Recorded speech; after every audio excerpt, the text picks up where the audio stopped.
bella puzza anche Claudio Massa, oggi si è classificato alla fine? Terza posizione. Terza assoluto.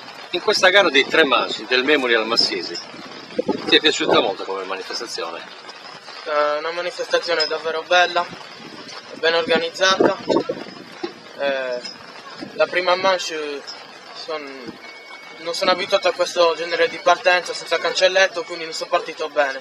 Sono rimasto bloccato quasi tutta la gara dietro Kevin Pinna e Alessandro Puddu, ma nel penultimo giro sono riuscito a passarli e arrivare a terzo.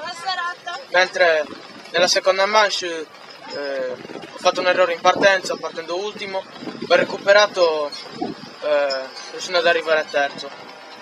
Lo stesso nella finale, sono partito un po' meglio, ero secondo tutta la gara ma ho dovuto cedere la posizione a Massimiliano Dolci negli ultimi giri. La formula delle tre manche ti è piaciuta? Da 15 minuti più dei giri? Sì, più partenze? Va bene, però andava meglio se fossero stati 20 minuti più 2 giri però. Dimenticavo che Claudio Massa è anche il fresco vincitore della 125 due tempi della FMI. Ti aspettavi un titolo così, sul filo di lana, combattuto con Kevin Pinna poi?